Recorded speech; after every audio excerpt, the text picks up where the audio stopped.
he's on board also. Next is Bitter, and that is Anirudh. Very talented youngster, so நல்ல fire இருக்கு, நல்லா பண்ணுவாங்கன்ற நம்பிக்கை எனக்கு இருக்கு. So this is my team. We need all your wishes and support. Thank you. வணக்கம். ரொம்ப ஹாப்பியா இருக்கு. I'm feeling very proud to be a part of this team, especially Aishwarya ma'am, the big venture இது. அவங்க எங்கிட்ட script சொல்லும் போது பயங்கர ஹாப்பி எனக்கு, பிகாஸ் அவ்வளோ பியூட்டிஃபுல்லான ஒரு ஸ்டோரி இது. வெரி இந்த மாதிரி ரியலிஸ்டிக் மூவிஸ் பண்ண நிறைய ஆசையா இருக்கு. அண்ட் லைக் தனுஷ் கூட ஒர்க் பண்ண போறேன். கரியர்ல இவ்வளோ சீக்கிரம் இந்த மாதிரி நிறைய ஆப்பர்ச்சுனிட்டிஸ் வந்திருக்காங்க. Seriously very happy. Then and it's such a wonderful team. I'm really proud and thank you Aishwarya ma'am for making me a part of this movie. பட டைட்டில் வந்து 3, just the number 3, THRE கிடையாது, 3 கிடையாது, 3 கிடையாது, number 3. N3 but N3 title கிடையாது, number மட்டும். ஸ்கிரிப்டோட ரிலேட்டடா இருக்கிறதுனால எதுக்கு 3ன்னு சொல்ல முடியல. சொன்னா எல்லாமே சொன்ன மாதிரி இருக்கு. எடுத்த வரைக்கும் 2 மாதிரியும் வேலை வாங்குறாங்க. இதுல கொஞ்சம் கோபமா தான் இருந்தது. சரி, வேற டைரக்டரா இருந்தா அந்த வேலை பண்ணிருப்போம் அப்படின்னு சொல்லி அப்படியே நம்ம அமைதிப்படுத்திட்டு நடிச்சுக்கலாம். ஷார்ட்டா சொல்லணும்னா இது வந்து ஆடியன்ஸுக்கு ரிலேட் பண்ணிக்கிற ஒரு படமா இருக்கும். ஒருத்தராலையும் ரிலேட் பண்ணிக்க முடியும். அவங்க கண்டிப்பா என்ஜாய் பண்ணுவாங்க. அவங்க பிடிக்கும்ன்ற நம்பிக்கை எனக்கு இருக்கு. அந்த மாதிரி ஒரு படம். ஹீரோனா பண்றாங்க ஒண்ணு, பட் அவங்க கேரக்டரை நான் சொல்ல முடியாது. ஏன்னா அவங்க கேரக்டர் ஹீரோக்கு ஆல்மோஸ்ட் ஈக்குவல் கேரக்டர் படத்துல. ஸோ நான் வந்து அவங்க கேரக்டரை பத்தி சொல்லணும்னா படத்தை ரிவீல் பண்ற மாதிரி இருக்கும். இல்ல கண்டிப்பா அதை எப்படி சொல்றது, இப்போ 90% ஆஃப் த டைரக்டர்ஸ் பெரும்பாலும் பாத்தீங்கன்னா மைண்ட்ல வந்து ஒரு ஹீரோவை வச்சுதான் கதை எழுதுவாங்க. ஸோ அந்த மாதிரி நானும் கதை எழுத ஆரம்பிக்கிறப்போ வீட்லயே 2 ஹீரோ இருக்காங்க. ஸோ யாராவது மைண்ட்ல அவங்கள வச்சுதான் எழுதுவோம். ஸோ தனுஷர் மைண்ட்ல வச்சுதான் கண்டிப்பா கதை எழுதுனது. ஃபர்ஸ்ட் அவங்கள தான் அப்ரோச் பண்ணோம். அவங்களுக்கு ஸ்கிரிப்ட் பிடிச்சது, பட் எங்களுக்கு டேட்ஸ் ரொம்ப கிளாஷ் ஆச்சு. But very sweet of Amala Paul. அதுக்கப்புறமும் நாங்க அவங்க கிட்ட ஸ்டோரி சொன்னப்போ இம்மீடியட்டா ஓகே சொன்னாங்க. So that shows how professional she is. அவங்க கேரக்டருக்கு சூட் ஆயிருப்பாங்கன்றது உண்மை, பட் அதனால இது எந்த காம்ப்ரமைஸும் கிடையாதுன்றது நான் சொல்லிக்கிறேன். கண்டிப்பா கஷ்டமா தான் இருக்கு. லாட் ஆஃப் ரெஸ்பான்சிபிலிட்டி, தலையில நிறைய ரெஸ்பான்சிபிலிட்டி ஷோல்டர்ஸ்ல. பட் ஏதோ தெரியாத ஊருக்கு போய் தெரியாம தொலைஞ்சு போன மாதிரி இல்லை. ரொம்ப எங்க இருக்கணுமோ அங்க இருக்கிற மாதிரி இருக்கு. அவரோட ரோல் ஆஸ் அன் ஆக்டர் அதை கரெக்டா ரொம்ப ப்ரொஃபஷனலா பண்றாரு. வீட்டுல வந்து எனக்கு நான் ஹெல்ப் கேட்டா அது பண்றது வேற விஷயம். பட் அங்க வந்து பயங்கர சப்போர்ட். என்னதுனால அவர் வந்து சீனியர் இண்டஸ்ட்ரியில எனக்கு அந்த சப்போர்ட் கம்ஃபர்ட் கண்டிப்பா கொடுக்குறாரு. பசங்களை அப்பப்போ பார்த்துப்பாரு, தூங்க வைப்பாரு. என்ன சர்டிபிகேட் கிடைக்கும்னு என்னால சொல்ல முடியாது. மோஸ்ட்லி எல்லா படமும் இவங்க தான் வாங்கணும்னு ஆசைப்படுவாங்க. நானும் அப்படிதான் ஆசைப்படுறேன். முதல்ல சின்னதா ஒண்ணு வச்சு பிராக்டிஸ் பண்ணிட்டு அப்புறமா நல்லா பெருசா இருக்கிறதுக்கு போகலாம் அப்படின்னு. இல்ல அது ஓகே. நீங்க ஸ்டார்னு பாத்துக்கிட்டீங்கன்னா இல்ல, முதல்ல குட்டியா ஒருத்தரை வச்சு ட்ரெயின் ஆயிட்டுல, அப்புறம் பெரிய சிறுமிக்கு போலாம் அப்படிங்கிற ஐடியா இருப்பாங்களோ என்னவோ. பட் இன்னும் அவரை இயக்குற அளவுக்கு பொறுப்பும் திறமையும் அவங்களுக்கு வந்திருக்குமாங்கிறது தெரியல. முதல்ல ஒரு சின்ன ப்ராஜெக்ட் முடிச்சுட்டு அப்புறம் அதுக்கு போகணும்.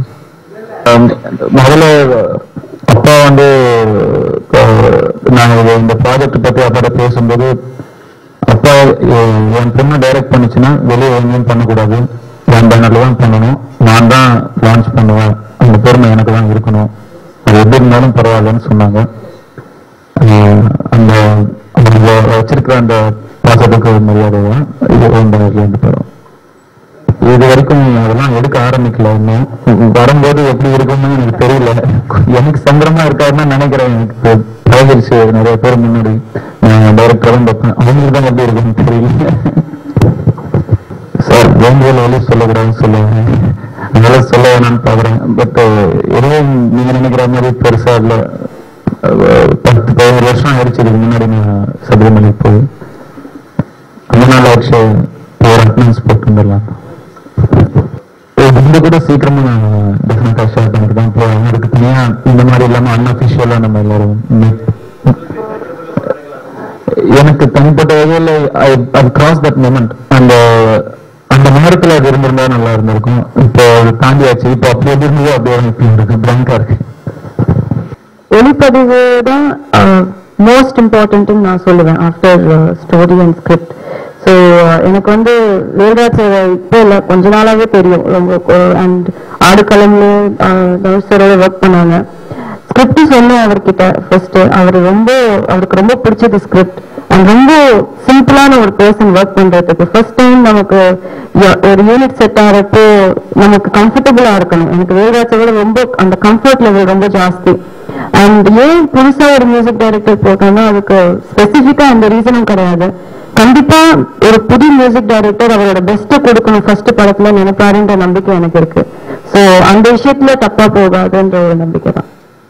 கண்டிப்பா அந்த சிச்சுவேஷனுக்கும் அந்த சாங்குக்கும் வாய்ஸ் சூட் ஆச்சுன்னா 100% பாடுறேன். மியூசிக் டைரக்டர் அனிருத் வந்து ஒரு extremely talented keyboard player. First Rahman சாரோட ஒர்க் பண்ணியிருக்காரு, அப்புறம் ஹாரிஸ் சாரோட ஒர்க் பண்ணியிருக்காரு, நிறைய competitions. And he has his own band. And mostly western Harris சாரோட ஒர்க் பண்ணதில்ல, ஒன்லி ரஹ்மான் சாருக்கு தான் ப்ளே பண்ணியிருக்காரு. பட் அவர் ஒரு பேண்ட்ல ப்ளே பண்றாரு. அண்ட் அவரோட மியூசிக் ரொம்ப டிஃப்ரெண்டா இருந்ததுன்னு நான் ஃபீல் பண்ணேன். ரொம்ப யூத்ஃபுல், ரொம்ப different is the right word. எனக்கு ரொம்ப பிடிச்சது. அண்ட் ஸ்டோரிக்கு நல்லா செட் ஆயிடும்ன்ற ஒரு கான்ஃபிடன்ஸ் எனக்கு இருந்தது. ஸோ அதனாலதான் மியூசிக் டைரக்டர் சூஸ் பண்ணது. ஒரு இதுக்கு முன்னாடி ஐஸ்வர்யா மேடம் ஷார்ட் ஃபிலிம்ஸ்லாம் நிறைய பண்ணிட்டு இருந்தாங்க. கிட்டத்தட்ட ஒரு 10 to 12 ஷார்ட் ஃபிலிம்ஸ் அவங்க டைரக்ட் பண்ணியிருக்காங்க. அந்த ஷார்ட் ஃபிலிம்ஸ் பண்ணதுக்கெல்லாம் அனிருத் தான் மியூசிக் பண்ணியிருந்தாங்க. ஸோ அதுல இம்ப்ரெஸ் ஆகிட்டு தான். அண்ட் எனக்கு அந்த ஷார்ட் ஃபிலிம்ஸ் எல்லாம் போட்டு காட்டும் பொழுது ஐ தாட் ஓகே நல்ல லான்ச்சா இருக்கும், நல்ல ஒரு டேலண்ட் வெளியே வந்த மாதிரி இருக்கும்னு அதுக்கு நான் சம்பாதிச்சேன். அவங்க லான்ச் பண்ணி சொல்லுங்க. ஸ்டார்ட் பண்றேன், நடிக்க போல அப்படின்னு நான் சொல்றேன். கண்டிப்பா நல்லா இருக்கு. நான் இதுக்கு முன்னாடி ஃபர்ஸ்ட் ஐஸ்வர்யா மேம் வந்து ஸ்டோரி சொன்னதுக்கு அப்புறம் நான் தனுஷை மீட் பண்ணேன் நிறைய டிஸ்கஷன்ஸுக்காக. Is very friendly person. அவர் பாக்குறதுக்கு என்ன சொல்றது கொஞ்சம் ரிசர்வ்டா இருந்தேன், தெரியாத ஃபர்ஸ்டா நான் பார்க்க போறேன். பட் அதுக்கப்புறம் அந்த கேரக்டர் நேம் இஸ் அந்த கேரக்டர் அந்த ஸ்டோரியில பார்த்த அந்த கேரக்டர் மாதிரி எனக்கு இருக்கு. ஒரு தனுஷ் ஒரு ஆக்டரா தெரியல. ஸ்டார் காஸ்ட் வேற இன்னும் டிசைட் பண்ணல. பிகாஸ் அந்த இன்னும் ஒரு 4-5 பேர் மைண்ட்ல இருக்காங்க. நல்ல டிஃப்ரெண்டான ஸ்டார் காஸ்ட் போடணுன்றதுனாலதான் ரொம்ப ரிசர்ச் பண்ணி வெயிட் பண்ணி காஸ்ட் பண்றோம். ஸோ கண்டிப்பா இப்போ உங்களுக்கு கண்டிப்பா தெரிய வரும் நான் சொல்றதுக்கு முன்னாடி யார போகுது. ஸோ இன்னும் டிசைட் பண்ணல.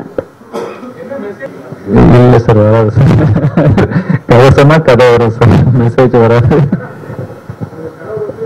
It's very true. அந்த ஒரு டைரக்டர் ஃபர்ஸ்ட் ஸ்கிரிப்ட் எழுதுறப்போ நிறைய அவங்களோட லைஃப்லயும் எடுத்து எழுதுவாங்க கண்டிப்பா. பட் இது வந்து என்னோட லைஃப் இல்ல, இந்த story is not my life. But கண்டிப்பா சில இன்சிடென்ட்ஸ் சில இன்ஸ்டன்சஸ் வந்து என் லைஃப்லயும் நடந்திருக்கு, அது எல்லார் லைஃப்லயும் நடந்திருக்கும். ஸோ அந்த மாதிரி நிறைய இருக்கு. என்னோட இன்ஸ்பிரேஷன் விட நான் ஒரு டைரக்டர் மாதிரி ஆகணும்னு நினைச்சது வந்து செல்வராகவன் சாரை பார்த்து நான் அவரோட ஒர்க் பண்ணியிருக்கேன். ஸோ என்னோட இன்ஸ்பிரேஷன் அப்படின்னு பார்த்தா என்னோட